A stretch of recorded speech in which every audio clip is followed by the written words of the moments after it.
Phone कर रहे हैं बॉस अभी। रौनक कैसी है इस बार? नवरात्र देखिए हल्की है। कल तो भारी भीड़ थी, लेकिन आज सोमवार होने की वजह से भी भीड़ नहीं हुई। आज भीड़ होना चाहिए था। लेकिन दूसरी चीज़, यहाँ का कुछ प्रथा बदल गया है। आज की जब 10 साल पहले जाएंगे आप, 10 साल 15 साल 20 साल पहले जाएंगे तो यहाँ नवरात्रि में भारी संख्या में भीड़ होती थी, खड़ा होने का जगह नहीं मिलता था। लेकिन देख पा रहा हूँ जी जी जी भीड़ नगण्य है। जी जी जी वही मैं बतला रहा हूँ कि अब यहाँ पे क्या व्यापार पे भी कुछ असर पड़ा? हाँ, व्यापार पे तो भारी असर पड़ रहा है। इसका प्रमुख कारण है कि मानसिकता बदल गई है भक्तों की। अब भक्त ये सोचते हैं कि माता धाम में चला जाएगा तो वहाँ पे बनाया खाया भी जाएगा। चूँकि नवरात्रि में मांस का सेवन कर नहीं सकते, इसलिए अब ये सोचते हैं नवरात्रि के बाद चला जाएगा और दोनों काम होगा, दर्शन भी होगा, पिकनिक भी होगा। शारदीय नवरात्र चल रहा है और इस शारदीय नवरात्र में दूर दूर से भक्त आते हैं माता तरकुलहा देवी के दर्शन करने के लिए। हमारे दर्शकों को आप ये बताइए कि तरकुलहा माँ की महिमा क्या है? सबसे पहले तरकुलहा माँ की महिमा तो इसी से प्रदर्शित होता है कि यहाँ पे हजारों हजार की संख्या में भक्त आते हैं। नवरात्रि में कल पहला दिन था, 3:30 बजे भोर से यहाँ पे भीड़ लगा और पूरा दिन अनवरत लगभग 9 बजे रात तक भीड़ चलता रहा। उसमें एक विशेष बात ये थी कि जो बच्चे प्रैक्टिस करते हैं, दौड़ते हैं, अपना व्यायाम करते हैं भर्तियों के लिए, तो वो सारे बच्चे 3:30 बजे भोर में यहाँ आ गए। लगभग 5 बजे तक उन सारे बच्चों से पूरा प्रांगण, मंदिर प्रांगण भरा रहा। आस्था की बात है, जो विश्वास के साथ माता रानी के दरबार में आते हैं निश्चित रूप से उनकी मनोकामनाएं पूर्ण होती हैं। और तमाम ऐसे उदाहरण भी हैं माता रानी के दरबार में कि यहाँ पे आते हैं लोग, मन्नत मानते हो, पूरा होता है, ताकि यहाँ पे जो मन्नत माने रहते हैं उसको चढ़ाते भी हैं। किन कारणों से माता जी प्रसिद्ध हुई है? माता जी प्रसिद्ध हुए वो तो इतिहास में जाएंगे आप।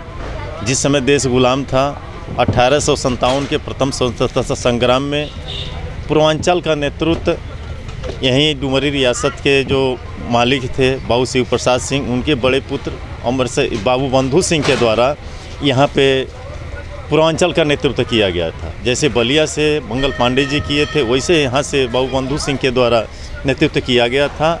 और इनके पास चूँकि संख्या कम थी, सैनिक इनके पास कम थे, ये विराट जंगल हुआ करता था यहाँ से नेपाल तक। तो बाबू बंधु सिंह इसी जंगल में छिप के अपने साथियों के साथ छद्म युद्ध करते थे अंग्रेज़ों से। उनको पकड़ के लाके जो तरकुल के नीचे पिंडी बना के माता जी का पूजा करते थे बाबू बंधु सिंह, उसी पिंडी के पास बलि दे दिया करते थे। ऐसा मानना है कि कई बार बंधु सिंह जी को फांसी दी हुई और जी मां ने उनकी हर बार फांसी रोक दी। जी जी ऐसा हुआ कि जैसे अंग्रेज़ों की बलि दे दिया करते थे। यहाँ आप 4 लेन पे जाएंगे तो एक जगह गोरा नाला लिखा हुआ है, उस जगह पे बाबू बंधु सिंह से अंग्रेज़ों की लड़ाई हुई है। बाबू बंधु सिंह की सेना उस समय वहाँ जीती है और अंग्रेज़ों को काट काट के उसी नाले में डालती गई है। उसी समय उस जगह का नाम गोरा नाला पड़ा है। बाबू बंधु सिंह के ही बहुत करीबी के द्वारा मुखबिरी किया गया अंग्रेज़ों का। बाबू बंधु सिंह को रामगढ़ से ताल से पकड़वाया गया और बाबू बंधु सिंह की गोरखपुर के अलीनगर चौराहे पे एक विशाल बरगद का पेड़ हुआ करता था, उसमें फांसी दी जाने लगी।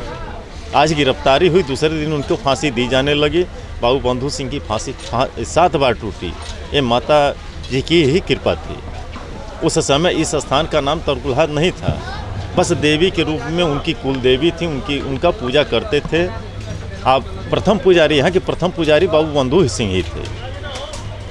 जब फांसी दी जाने लगी, 7 बार फांसी टूट गया, 8वें बार का हे माँ अब मुझसे बर्दाश्त नहीं होता है, अब मुझे जाने दो और मेरे जैसे हजारों बंधु सिंह पैदा करना जो देश को आज़ाद कराएं।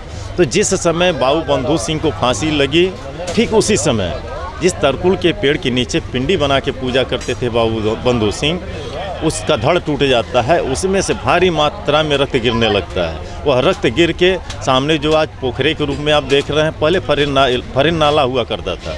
सारा वह रक्त जब फरेन नाले में जाता है तो जहाँ तक वह फरेन नाले का सोत गया हुआ है, उसके किनारे निवास करने वाले या चरवाहों द्वारा जब देखा गया कि सारा पानी लाल है, उत्सुकतावश वो देखते हुए आते हैं तो यहाँ का तरकुल का धड़ टूटा हुआ है और उसमें से रक्त फरेन नाले में जा रहा है। और उस समय भविष्यवाणी माता रानी का आकाशवाणी भी हुआ था, जाओ बेटे तुम्हारे उस स्थान का नाम तुम्हारे ही नाम से जाना जाएगा तरकुल के पेड़ के नीचे पूजा करते थे, तो देवी तरकुलहा के नाम से जाना जाएगा। जी, आपका नाम? राजेश जायसवाल, स्थानीय व्यापारी हूँ। यहाँ पे एक संगठन है माँ तरकुलही देवी चैरिटेबल ट्रस्ट, उसका महामंत्री भी हूँ। की रौनक कैसी है इस बार? नवरात्र देखिए हल्की है। कल तो भारी भीड़ थी, लेकिन आज सोमवार होने की वजह से भी भीड़ नहीं हुई। आज भीड़ होना चाहिए था। लेकिन दूसरी चीज़, यहाँ का कुछ प्रथा बदल गया है। आज की जब 10 साल पहले जाएंगे आप, 10 साल, 15 साल, 20 साल पहले जाएंगे, तो यहाँ नवरात्रि में भारी संख्या में भीड़ होती थी, खड़ा होने का जगह नहीं मिलता था। लेकिन देख पा रहा हूँ जी जी जी, भीड़ नगण्य है। जी जी जी, वही मैं बतला रहा हूँ कि अब यहाँ पे इसका क्या व्यापार पे भी कुछ असर पड़ा? हाँ, व्यापार पे तो भारी असर पड़ रहा है। इसका प्रमुख कारण है कि मानसिकता बदल गई है भक्तों की। अब भक्त ये सोचते हैं कि माता धाम में चला जाएगा तो वहाँ पे बनाया खाया भी जाएगा। चूँकि नवरात्रि में मांस का सेवन कर नहीं सकते, इसलिए अब ये सोचते हैं नवरात्रि के बाद चला जाएगा और दोनों काम होगा, दर्शन भी होगा, पिकनिक भी होगा।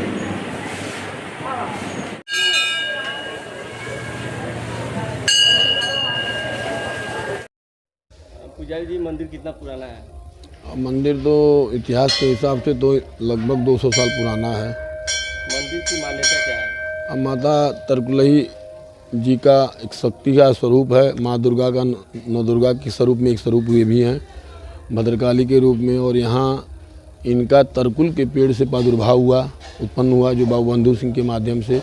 वो बड़े अनन्य भक्त थे, माता जी की सेवा करते थे, पिंडी के रूप में इनकी पूजा करते थे और रक्त चढ़ाते थे, मतलब बलि पूजा करते थे। और बलि पूजा रक्त के निमित्त माता जी की प्रसन्नता उनके ऊपर बड़ी थी।